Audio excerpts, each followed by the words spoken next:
Boa tarde, nobres e queridos irmãos. Mais um sábado nos reunimos aqui para estudarmos e ampliarmos um pouco a nossa visão sobre o processo do desenvolvimento da mediunidade, mas acima de tudo, que é um ponto primordial, a identificação dos espíritos. Estamos no capítulo 24, que aborda a identidade dos espíritos.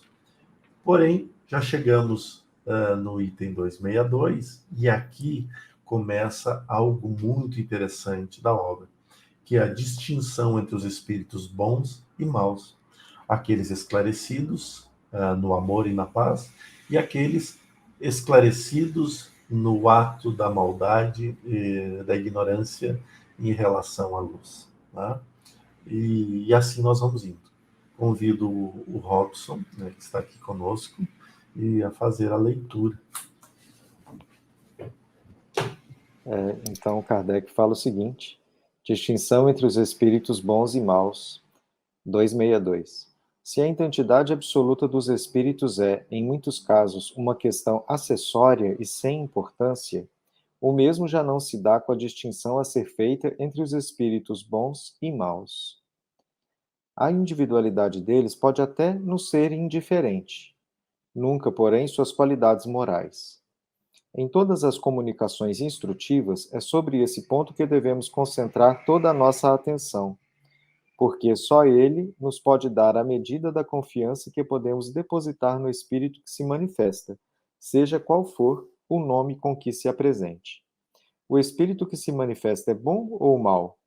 Em que grau da escala espírita se encontra? Eis a questão capital. Veja-se a escala espírita em Livro dos Espíritos, questão 100. 263. Já dissemos que os espíritos, como os homens, devem ser julgados pela linguagem de que se servem. Suponhamos que um homem receba 20 cartas de pessoas que lhe são desconhecidas. Pelo estilo, pelas ideias, por uma porção de indícios, enfim, julgará se aquelas pessoas são instruídas ou ignorantes, gentis ou mal educadas, superficiais, profundas, frívolas, orgulhosas, sérias, levianas, sentimentais, etc. Dá-se a mesma coisa com os espíritos. Devemos considerá-los como correspondentes que nunca vimos e procurar conhecer o que pensaríamos do saber e do caráter de um homem que dissesse ou escrevesse tais coisas.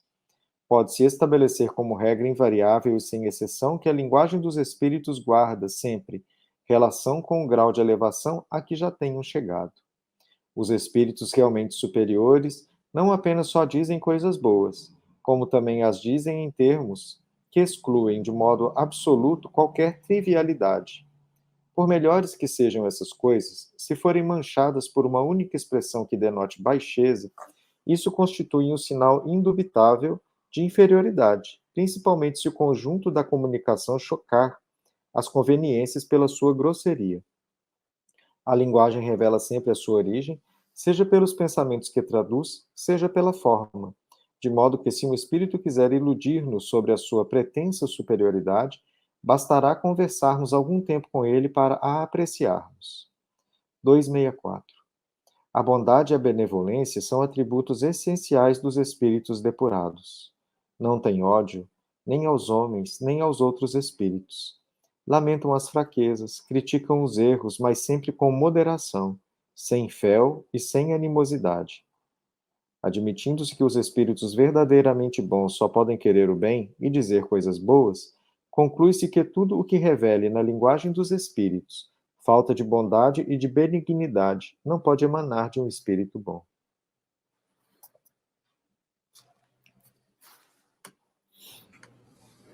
A gente começar a comentar.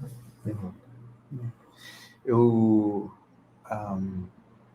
vejo que existe uma separação entre a elevação moral e a elevação racional, né? Ou a elevação do conhecimento teórico das coisas. E nós já ouvimos relatos de muitos espíritos que possuem um conhecimento teórico, né, bastante sofisticado, mas que ainda não tem dentro deles aquela aquele sentimento capaz de passar o amor e a benevolência que espíritos de mais alto grau eles conseguem.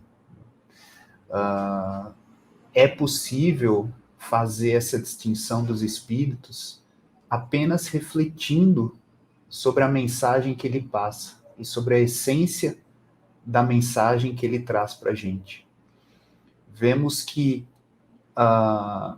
todo espírito ele só entrega aquilo que ele possui de essência internamente.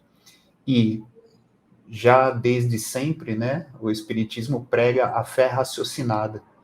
Então, a maneira mais segura de identificar o grau de elevação de um espírito é, de fato, raciocinar sobre a mensagem que ele passa e entender se aquela mensagem ela está levando para um caminho que está de acordo com os preceitos de Jesus. Né?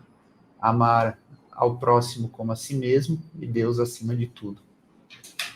Acho que é isso que me passam esses itens do Livro dos Médiuns.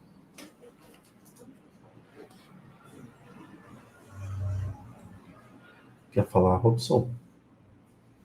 Eu estava pensando, enquanto o Reinaldo estava expondo, né, esse ponto de vista que é muito válido mesmo, da gente separar o conhecimento da bondade, né, do espírito. Mas, às vezes, talvez, por exemplo, uma psicofonia, porque eu entendi que Kardec falou de cartas, né, então textos escritos, ele estava falando de mensagens escritas. E a mensagem escrita, ela perde um pouco daquele colorido da emoção, né? É um texto que eu que estou lendo, coloco o colorido na minha mente, né, das palavras. Agora, numa psicofonia, por exemplo, aí eu tenho várias outras dicas, né?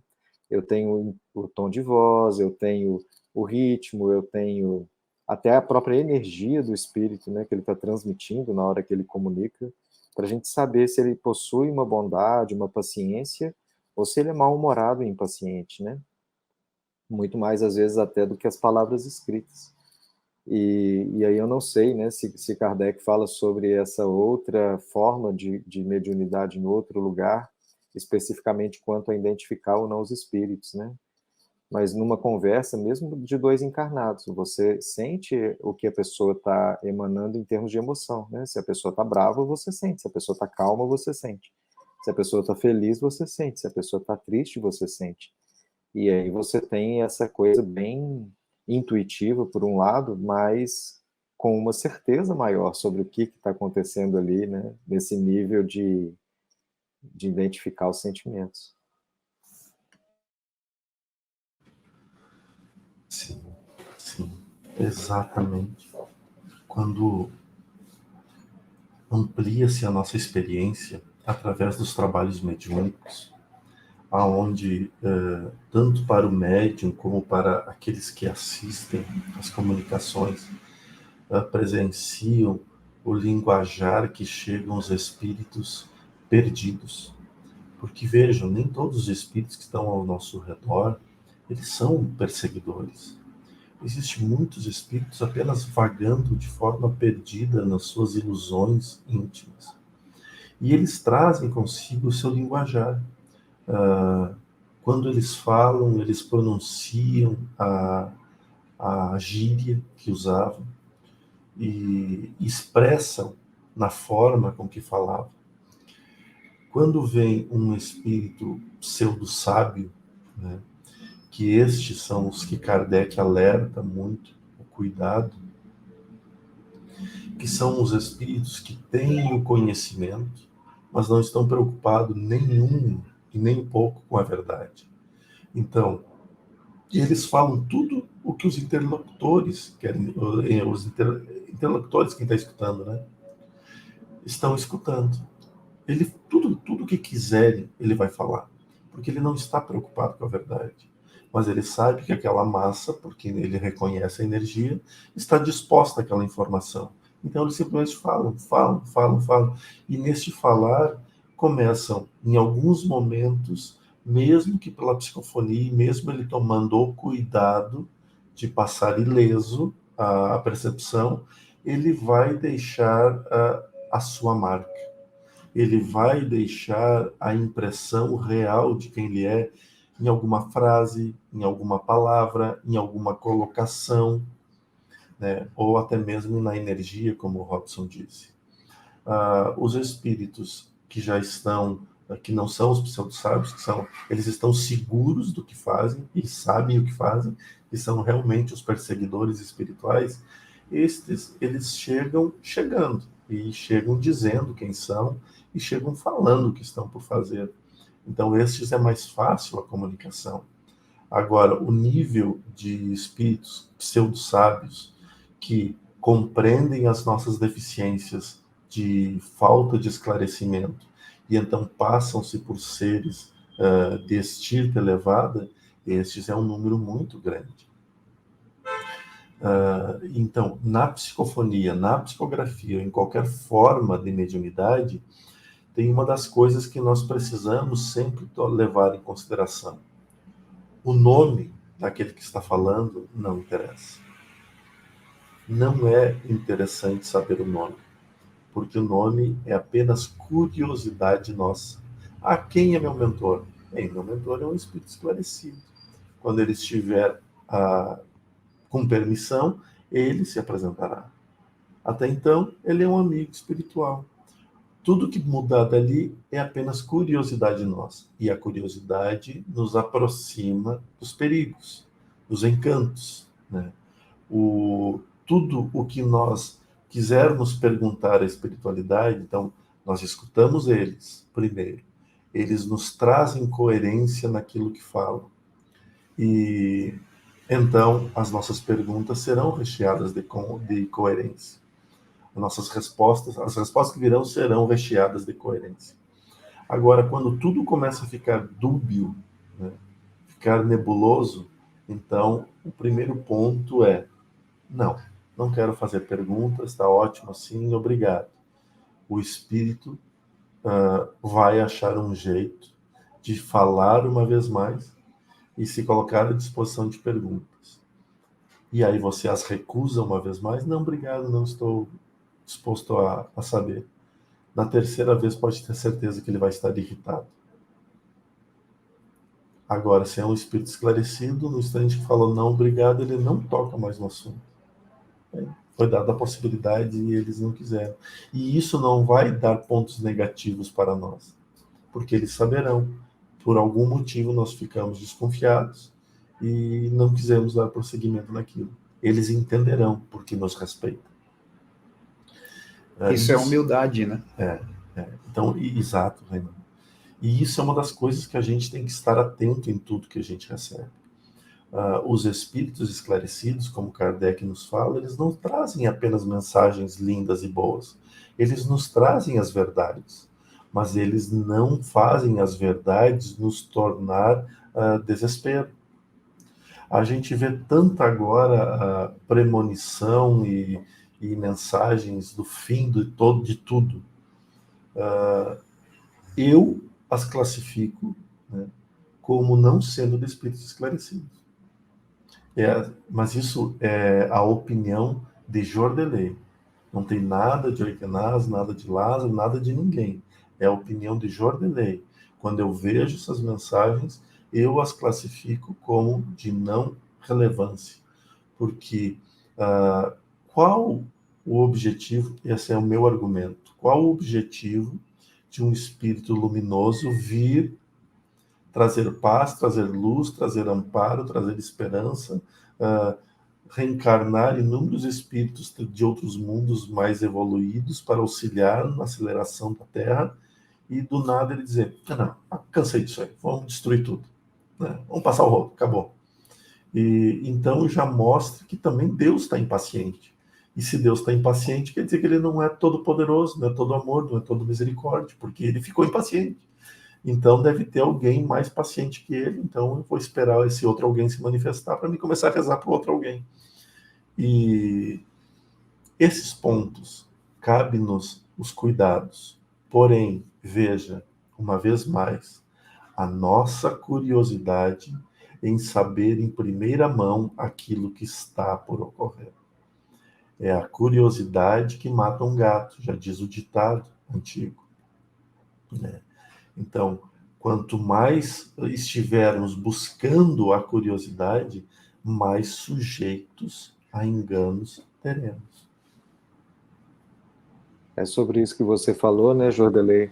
O que me veio na mente, e é um dos argumentos das pessoas que fazem essas previsões catastróficas, é a história de Noé, né?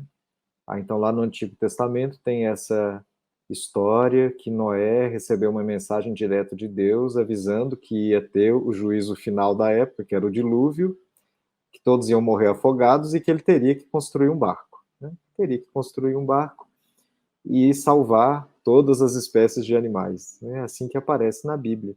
E tem muita discussão se realmente existiu esse dilúvio, se realmente foi uma mensagem de Deus, né? Tem gente que fala assim, é impossível ter um dilúvio que vai cobrir toda a área do planeta. Então pode ter coberto uma enchente que cobriu ali aquele pedaço da Palestina, né? E que matou um tanto de pessoas ali. Mas isso reforça, né, isso que você disse, uma ideia de um Deus que é favorito, né? Noé é meu favorito, ele eu vou salvar, e o resto da galera que se lasque. Mas é que Deus, amor mais desgramento, né? Que salva só uma família e mata as outras. Mas, enfim, então tem essa justificativa de que, de repente, a divindade teria enviados, né, que iriam receber esse tipo de aviso com algum tipo de educação, né, uma coisa didática para as pessoas se reformularem. E, e é uma coisa que eu mesmo acredito como você, né, que, peraí, mas esse Deus, então, tá avisando. Já avisou tantas vezes, ainda não acabou nenhuma das vezes que avisou nos últimos 50 anos, né? E, ao mesmo tempo, tem esse tipo de um orgulho dessas pessoas de falar, eu sou escolhido, né? Eu fui escolhido para receber essa mensagem. Então, acho que tem muito mais do lado do médium do que do espírito, né?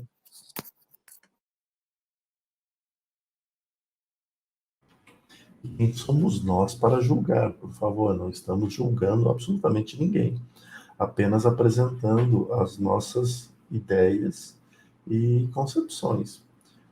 Aqueles que acreditam que tem que continuar, por favor, continuem e terão nosso respeito total.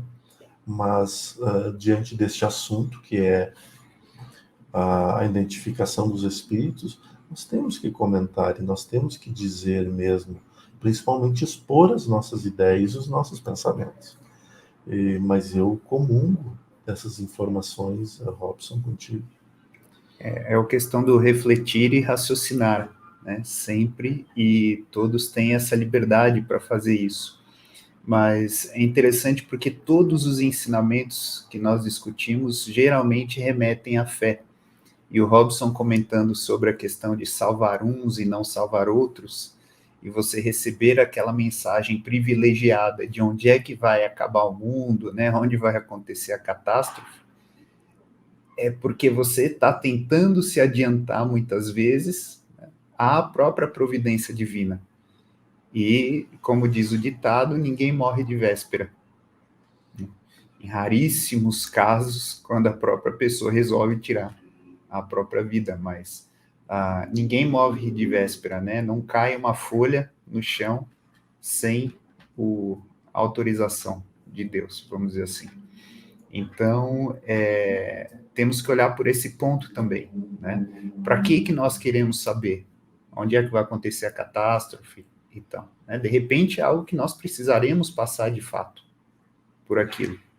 Mas onde está a nossa fé? Né? Por que aquilo lá é mal? Por que aquilo lá não pode trazer um bem? Um aprendizado também. Então, são todas essas reflexões que esses capítulos, em especial o livro dos médiuns, ele nos traz para que nós possamos aprender a refletir. Nós só sabemos se uma mensagem que nós estamos recebendo ela é válida ou não, ela é de alto teor ou não, se nós também temos a nossa concepção do que é o alto teor ou não. Exato. Obrigado, queridos irmãos, por estarem conosco uma vez mais aqui. Agradeço de coração ao Reinaldo, que está ao meu lado, e ao Robson. fiel companheiro das gravações e um estimulador de que eu não desista jamais e que eu não pare nunca. Obrigado. Quando se trabalha com amigos e com irmãos é tudo mais fácil. E obrigado a vocês que estão aí num sábado nos escutando. Um maravilhoso fim de semana a todos e fique atento, porque amanhã teremos as preces. Vemos vocês lá. Abraço.